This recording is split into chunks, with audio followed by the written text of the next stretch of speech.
Hello, you wonderful people, and welcome to another episode of Super-Fanta-Fi. This being a show where we talk about TV shows of the supernatural, fantasy, and/or science fiction genre. For today's episode, I'm going to talk about the latest episode of Once Upon a Time. So a big part of this episode dealt heavily with Zelena, and the fact is that the Black Fairy comes to approach her. It's like, oh, the fact, kind of like something I'd brought up before, kind of like, oh, I thought this is what what Gideon was originally going to do, gather up all the villains and stuff like that. I mean, now that the Evil Queen is no longer part of the equation and stuff like that, it's like, oh, of course, Zelena would be the next step. Obviously, now it's the Black Fairy doing it rather than Gideon, because we now know that everything Gideon's been doing is because she has control of his heart and everything. Nevertheless, but she's asking her, like, Zelena, why don't you join my side?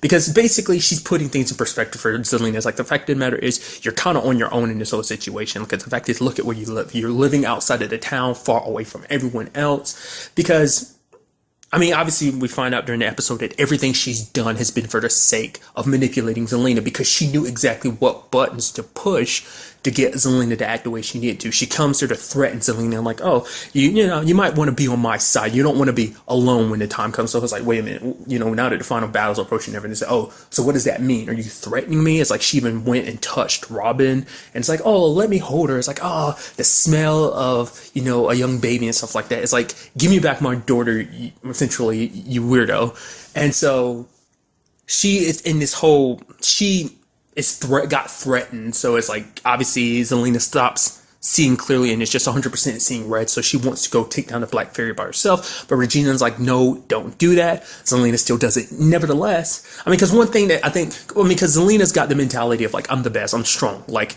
even when it comes to Regina, I'm stronger than her, so, like, the Black Fairy stands on her chins, but Regina repeatedly was like, you cannot do this on your own.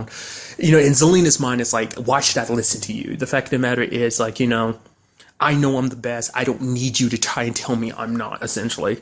Which, obviously, one side of it you can look at is like, no, Regina's saying that because you are her sister and she's concerned about you. I mean, one thing that I think, because Zelena never thought she would lose, nothing never crossed her mind of being like, oh yeah, if I die, something might happen to Robin, and like, so Robin will be without a mother, so that's not, but like I said, she was so caught up in seeing red, and so Regina tries to stop her, but it doesn't help.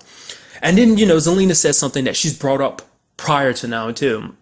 She actually brought up earlier in the season, is the fact is that Regina, like, kept her on the outside, because Regina always kept her at a distance. It's like, you blame me for everything that happened to Robin. Well, what about me? I sacrificed one person I loved, the person that loved me, Hades, for the sake to save your life, but you don't ever focus on that. You focus on what you lost. What about what I lost? I mean, because this episode puts it in perspective when you actually look at her situation, you do tend to forget, like, she is kind of ostracized from the rest of the town. Regina was once evil, but she's welcome amongst the heroes now because of everything that she's done. But Zelena is always on the outside. That's why her and the Evil Queen click together so well, because, like, oh, we're both evil, the town doesn't like us because we're true villains and stuff like that. So, because outside of Robin, she didn't have anyone. Like, even Regina, and I'm sure on some level that's why she was always mad and everything. It's because, like, Regina got everything. Because I'd always forgotten that was, like, her main motivation by being wicked like she was, because she was abandoned. She doesn't handle abandonment easily. So I think she always has a perspective, if I'm evil, then I just take what I want. As long as I have power, I'm never alone. But I mean, power doesn't give you happiness. It doesn't, I think she thought by making up for the fact is that she had no one, she could use power as a substitute, but it's not a good substitute, because at the end of the day, you're still alone. And I think when she looks at Regina, it's like, Regina, you're supposed to be my sister, but I don't have you. The Charmings and the heroes, they have you, but I don't have you. It's like, how is that fair? You're actually my sister, but I don't have you. So Robin's the only thing she's been able to hold on to. It's the only good she has in her life now. Like, to her, that's the only thing left that she can love and that will love her back. It's, I think that's her perspective. Because you forget, like, because I think ultimately, because obviously, like, originally she ends up talking to the guy that's who is the Tin Man, is basically telling him, like, the fact is that she wants to go back in time, show her mom up, to be like, yo, look at me. You shouldn't have abandoned me. Like, I'm more powerful than Regina. Because that's what also makes her hold so much animosity towards Regina anyway. It's like, mom chose you over me. And it's like, obviously back in season 5, they had a little bit of closure when it came to Korra and everything, but still, that's something embedded deep inside of her that can't be kind of completely rewritten. It doesn't change all the years she spent alone and cast out. Because even in, Oz and stuff like that, she was still looked down upon because of the fact is that she had magic and she was considered a freak and everything. So even when she tried to do good, she just, ended up trailing back to being wicked because she thought that was all there was for her. Because she tried to enjoy the goodness, the fun that comes with being evil to, substitute like feeling anything. I guess in a way you almost look at it as being like her trying to numb herself from feeling what she feels. So. And because obviously in this episode we saw flashbacks, because obviously she met, I think his name is Stanton. I just refer to him as a Tin Man prior to him becoming the Tin Man, but basically got a curse put on him, and this is years later they ended up meeting, and he's under the curse that's turning him into Tin Man, and he needs Zelina's help. Which interestingly enough, they get attacked by the lion, so just a little nods to the story of Oz, but he kind of sees through her, like, he's like, yeah, you try to be like, oh, he's like, you don't have to pretend around me anymore. She's like, what are you talking about pretending? It's like being evil and stuff like that, when deep down, I know you're lonely. Because to him, he's like, ultimately, he ends up saying it to her later on, the fact of the matter is you don't have to be this way, like because she's like, you said my magic made me special. I was like, no, your kindness, the fact is that you wanted to do good with your magic, that's what made you special, not just having magic. Because a heart, like, he needed something called the Crimson Heart. It could basically reverse the spell, because obviously the whole Tin Man needs a heart thing, but that's, in this case, it's for reversing this curse. But for Zelina, it would mean giving up her magic, which she ultimately goes like, wait a minute, you're trying to deceive me, you're trying to play me. It's like, no, you want me to give up my magic. Essentially, my magic is all I have. Outside of that, I have nothing, so why would I give it the one thing that I have?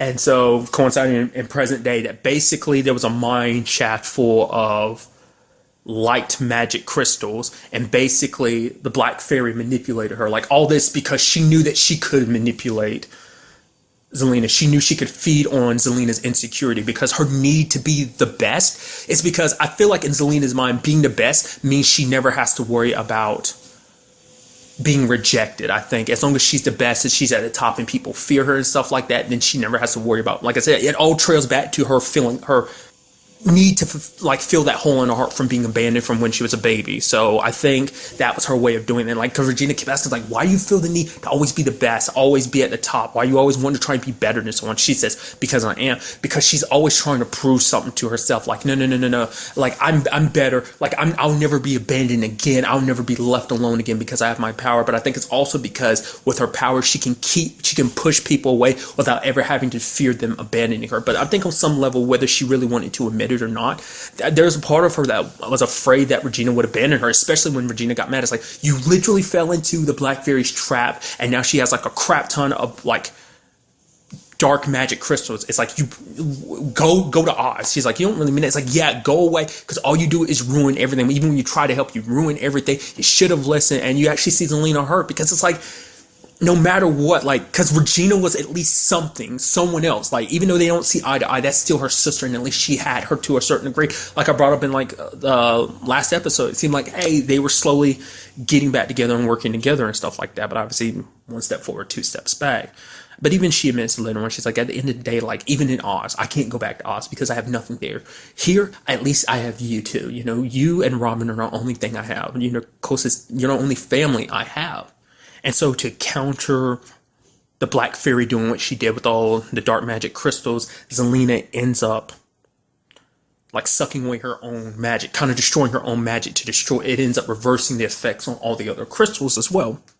Now, is she 100% without magic? I mean, she did destroy her magic, but we still haven't seen the full effects of that. Does that mean she has absolutely no magic? Or is it that it's temporarily gone long enough to revert all the crystals and stuff? But I mean, the way she talks about it, it seems like that's not the case. Like, it's 100% gone forever, which maybe for her might actually be a blessing, because it's like her magic is like, it always separated her from people. It's what kind of drove her need to feel, special. I mean, even Regina's like, hey, how do you feel? And she's like, I feel weak.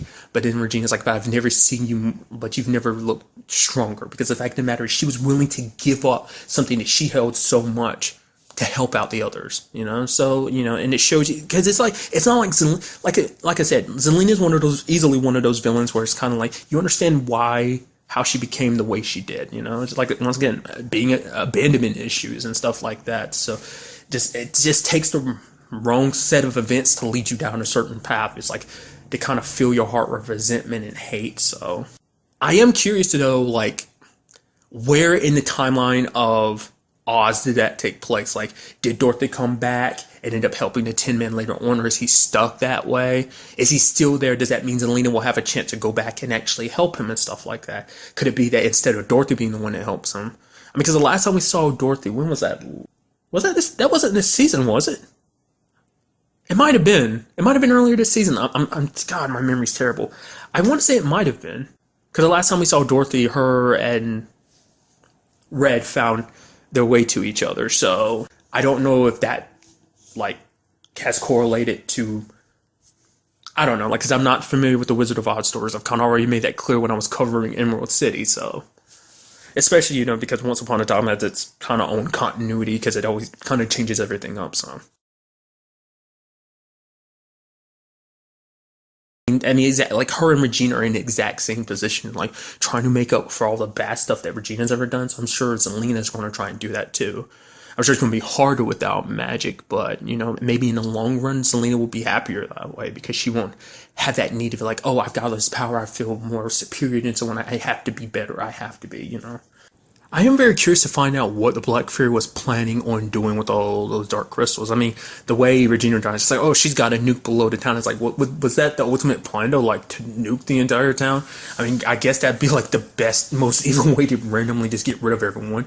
Or is it something else? Would it have been more like a summoning spell? Like I said, like the Black Fairy seems like she's calling herself the top of the top. Like I'm like the one that created everything. I'm like this, almost like I'm the centerfold of darkness. But it's like I don't believe that. Like obviously there had to been darkness prior to her. So like because a big story element that she brought up at the end of the episode is like obviously they're waking Blue up, and it's like because obviously out of anyone she's known the Black Fairy the longest, so she'd know a way to stop her, understand her a little bit more. And it seems like, for one, it seems like she's not even worried about the weapon. Gideon's like, are you worried about the weapon? And the Black Fairy's like, no, I'm not. It's like, she's not even worried about that. I guess it's like, it's something she doesn't have to worry about. I guess because it's broken up into pieces, and she's like, oh, they'll never find it. And even if they did, I'm way too powerful now for that to matter. Or by the time they actually do get the weapon together, it'll be too late because I've already done what I needed to do. Or maybe she just has contingency plan upon contingency plan to deal with that. So, I mean, in that regard, I mean, I don't know. But the fact is, she's like, what she's most concerned about is the fact is that Blue will tell the Black Fairy's deepest, darkest secret. And that's the reason why she left Rumple in the first place, which finally getting an answer, finally get a look at her past and understanding who she was. Because something I never really caught prior in the story is the fact is, and until Tiger Lily had brought it up, and maybe there have been examples in the past, but I wasn't going to terrible memory and stuff, and it's been a while since seen the earlier seasons, but I didn't know fairies could just leave their wings behind. Like, I thought when you quit, you just quit. I didn't know you could literally quit being a fairy by leaving your wings behind. So, I mean, so maybe during that time she quit being a fairy, she met Rumple's dad, or maybe she was a fairy. Like I said, I'm throwing out all that stuff, but just like at the end of the day, like we'll have to wait till find out next episode. But it's like what was so bad? Like what was the reason she left Rumple? What was so bad that she doesn't want him to know? And why doesn't she want him to know? I mean, I would assume it's so bad that she feels like if he knew the truth, she wouldn't be able to get him on her side. That, like I brought up before, it's like in some weird way she does want Rumple back in her life. Which maybe this reason why she left him is the reason why she's kept such a distance from him. The fact is that in her own weird way, she's trying to make up for it now by like, oh, you're the dark one, I'm the one that kind of is heavily tied to the darkness. It's like, oh, we can be a family again, you know. It's like, maybe Gideon's part to play in all of this was that to begin with. Maybe he's a piece of the puzzle trying to get Rumple back into her life. I mean, or the fact of the matter is, I brought it up before too, it's like the whole, like, you know, Gideon being who he is. Maybe he also has the potential of becoming like a great savior himself, just like Emma, like the whole 28 years old type of situation. But nevertheless, that's kind of something we'll have to kind of get to later on. But very interested to find out like what that's all about. But another big part of this episode was about Emma's wedding. I mean, obviously, like the episode kind of opens with like Hook and Emma vigorously making out and everything, and lo and behold, who walks in? I was thinking 100% it was going to be Henry, and that would have just been super awkward, but it still ends up being super awkward because it's Snow that walks in, and it's like, and she's like, oh, was I interrupting something? Emma's like, no, and Hook is like, yeah, and it's so cute to me because it's like, for one, it's like making up for those years, because that's a big part of that story too, is making up for the years that they weren't around and everything. And it's like, that's a teenage thing that she, it's like, even as a full grown adult, she's still getting that moment with like, oh, you're making out with your significant other and your parent or parents walk in. And it's just like, I love that super awkwardness. But the fact of the matter is that Snow's like, I'm planning your wedding. And she looked, and then there's like a humongous bunch. Like, okay, so like, have you been working on this since Hook proposed to me? It's like, no, I've kind of been working on this since like, what was it, around like at the end of the first curse, just because it's like, that's such a big part of your life I missed out on. It's like, I'm not going to miss out on it anymore. So, and because in her mind, it's kind of like, hey, this is the perfect time to start doing some wedding planning, because it's like it's like Snow and David's wedding led to, it spread a little hope. And it's like, with the Black Fairy doing what she's doing, it's like, this is the time for some hope, that basically Hook and Emma's wedding will gather people around and still instill them with hope. Obviously, at first, David's kind of like, he's like, that's Snow's way of handling things. But eventually, he kind of gets a little nitpicky and stuff like, maybe this isn't the best place. Even bringing up stuff like, oh yeah, but what about you dating so-and-so? And Snow being like, wait, are you throwing that in my face? That was during the time of the curse. Don't tell me you're still holding a grudge about that. But he's all nitpicky and stuff about locations and stuff like this. Oh, why don't we have it at the castle and stuff like that? She's a princess. She'd be having like a princess type of wedding. But at the end of the day, it's like, the thing is, we need to make this day special. And the fact of the matter is, us planning this wedding so soon, it's just us being retroactive. Because it's like, because of the Black Fairy's appearance and stuff like that, we're not doing it. Like, it's a situation where it's like, it's kind of, I won't make the comparison. Well, go ahead. It's kind of like the Barry and Iris situation prior in the Flash. It was like, he had proposed to her just trying to help with the current situation, but it's like, no, marriage should be out of love and not out of like, oh, we don't know what tomorrow brings. And it's like, in his mind, it's like, Snow, you're pushing this because it's like, at the end of the day, you don't know if we're going to be here tomorrow. You don't even know if Emma's going to be here tomorrow, but at the very least, we have to hope.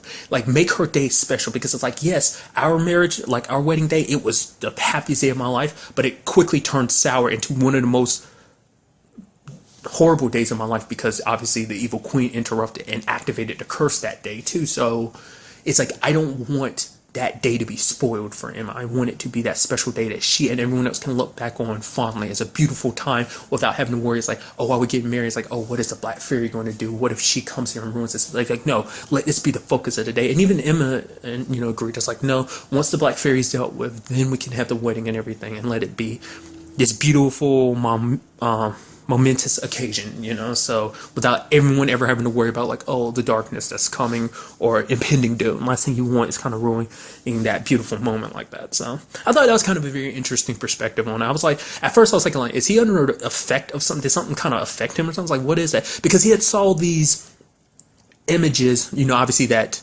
Henry had originally drawn when he kind of was in his Althor trance. I have to say it like that, because every time I say it Arthur. That's how I've always said it. Almost like Arthur of the Knights of the Round Table, Camelot Arthur, as well as, the cartoon Arthur.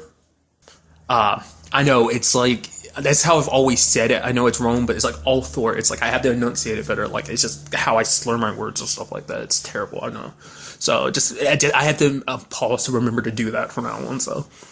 But I thought he saw something, and then because it looked like there were some symbols there like he might have recognized, but nothing was ever said, so we'll have to wait and see about that. But also I figured maybe seeing one of them whammied him magically or something, but it's like, no, that's what that was all about. So I thought it was gonna be like, oh, is it did something happen to it? It's like, no, nothing did. So, but since we brought up Henry, I thought it was kind of interesting that obviously he's at David's like, whoa, you're not trying to use your alter powers to change things. He's like, no, I know not to, Granddad's like, okay, good. He's like, because I already tried. It's like, because every time he writes in his, at first he's like, okay, maybe because I'm using a regular pencil or pen, maybe that's not the case. It's like, let me use the author pen, and he uses it saying Emma wins the fight, but the moment he writes it, it immediately gets erased from the book. It's something that he can't change. This is like the destiny amongst destiny. This has been long in the waiting, and at the end of the day, no one can change what's going to go down. How it all ends, we don't know. We can only find out when it goes down. So,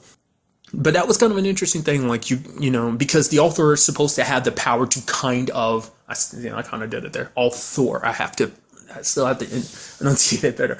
But kind of has the power to, obviously we know, rewrite reality. But for it to be such a thing that even that power isn't strong enough to rewrite history, to rewrite destiny like that, it's incredible. Because it's like this thing, this destiny is so monumental because it's the fight amongst fights. So obviously nothing's going to stop it, you know. So it just kind of put things in a very interesting perspective to me. So I thought that whole little thing was fascinating. So overall, a very good episode. Like I said earlier, I'm very excited for next week's episode because we're definitely going to get a look at finding out what is the Black Fairy's big secret. I mean, granted, it may not even be next episode. It might take a little while because obviously Blue's got to wake up and everything. So, and I'm sure the Black Fairy's going to try her best to kind of distract him or try to get to Blue as soon as possible to shut her up before she talks or whatever. So. An interesting thing that I ended up seeing like in one of the commercials is apparently not next week, but a week after that, on May 7th, there is going to be a Once Upon a Time musical episode, which is pretty cool. But in retrospect, it's like, yeah, out of anything, it would make the most sense for this to have one since it's such a, big Disney property. It's like, why hasn't it had one yet anyway? Because, obviously with a lot of its animated stuff that's like, obviously that has popped up in Once Upon a Time, it's like a lot of that stuff is connected to, has big musical numbers. So it's like, obviously, I don't know why. It's like, that seems like this would be the perfect show for that. I'm very interested to see how they go about it. Will it be a full-blown musical? The fact is they're going out of their way to say it's a musical makes me think, obviously, it's going to play, like... I'm very interested to see it because it's, like, obviously, like, more recent stuff with musicals in it has been The Flash as well as The Magicians had their own, like... I mean, obviously, The Flash had, like, a full-blown episode about it. The Magicians had, like... It was a smaller part, but it was still a big chunk, so... I'm very interested to see what that's all about. That's kind of exciting, so... I'm going ahead and putting that out there now because most likely when next week comes around, I'll probably forget to bring it up. But just in case I don't, I'm iterating it now that on May 7th, there will be a musical episode. So, very exciting. But really, that's all I want to talk about in this episode. Till the next time we meet, be happy, be safe, love life to the fullest, and enjoy it. Good day and goodbye.